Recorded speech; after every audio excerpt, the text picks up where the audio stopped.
చేశారు మన prime minister Modi in Canada అనేది మనం చెప్పుకోవచ్చు.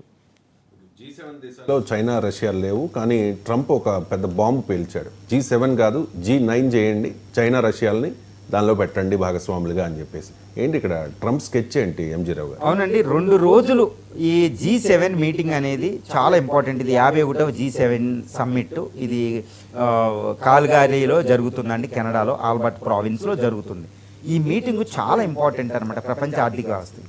ఈ ట్రంప్ ఏం చేస్తున్నాడు, ఒక్కరోజే ఉండి యాక్చువల్గా జరిగిన శిఖరాగ్ర సమావేశం సమ్మిట్ లెవెల్ డిస్కషన్ ఈరోజు జరిగే దాంట్లో లేడైన లేకుండా ఒక పెద్ద బాంబు ఇసిరేసాడు ప్రపంచం మీద. అది ఏంటి, అసలు G7 నాశనానికి స్కెచ్ గీసినట్టే.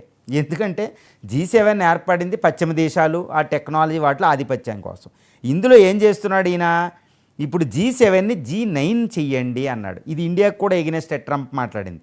G7లో ఉన్న ఈ నార్త్ అమెరికాలో ఉన్న కెనడా, అమెరికా, ఈ జర్మనీ, ఫ్రాన్స్, ఇటలీ, జర్మనీతో పాటు బ్రిటన్తో పాటు ఈ జపాన్తో ఉంది 7 దేశాలు ఈ G7 అంటారు.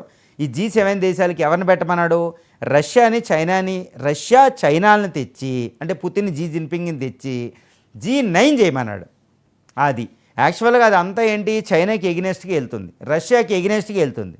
అంటే ఏంటి, ఇప్పుడు G7 కూటంలో విభేదాలు తేవడం, G7ని అల్లకొల్లోలం చేయడం, దాని యొక్క సిగ్నిఫికెన్స్ని పోగొట్టడం. ఆల్రెడీ G20 అక్కడ ఉంది. G20లో అన్ని దేశాలు ఉన్నాయి. వీళ్ళకి బ్రిక్స్ ఉంది, వాళ్ళు G7 ఉన్నాయి. G7లోకి రష్యా చైనా తెస్తే ఇంకేముంది విలువ. ఇది G7 యొక్క విలువ పడిపోతుంది.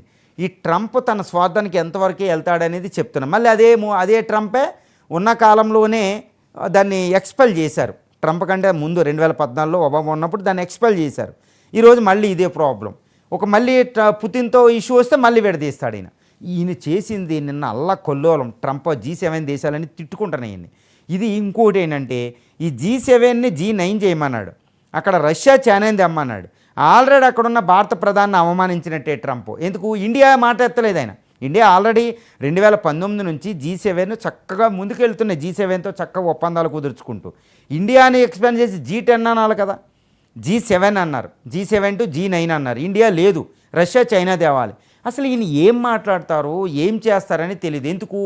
ఎందుకంటే ఈ G7లో ప్రధానమైన దేశాలు యూరోపియన్ యూనియన్ ఈరోజు ఇండియాతో ఒప్పందం కుదుర్చుకుంటున్నాయి. అది ఆయన కంటగింపు. 2 యూరోపియన్ కంట్రీస్ చైనాకితో ఒప్పందం లేదు, ఇండియాతో ఒప్పందం. అది ఆయన కంటగింపేసి చైనాతో ఆయన ట్రేడ్ డీల్ చైనాని తీసుకొద్దాం.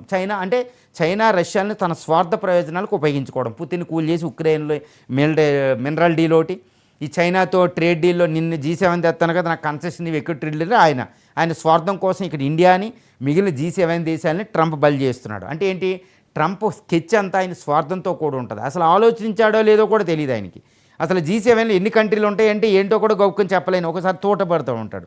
ఈ పరిస్థితుల్లో ఆయన స్కెచ్ చాలా కుట్రతో కూడుంది. అది ఇండియాకి ఎగెనెస్ట్, యూరోపియన్ కంట్రీస్కి ఎగెనెస్ట్ అని చెప్పవచ్చు మనం. Thank you so much MG Rao గారు. ఈ జియోపొలిటికల్ ఇష్యూస్కి సంబంధించి, ఇరాన్ ఇజ్రాయెల్ వార్ అప్డేట్స్కి సంబంధించి డీటెయిల్డ్గా విశ్లేషణ అందించినందుకు. ఇది ఇవాల్టి రావు టాక్స్. మరో అంశంతో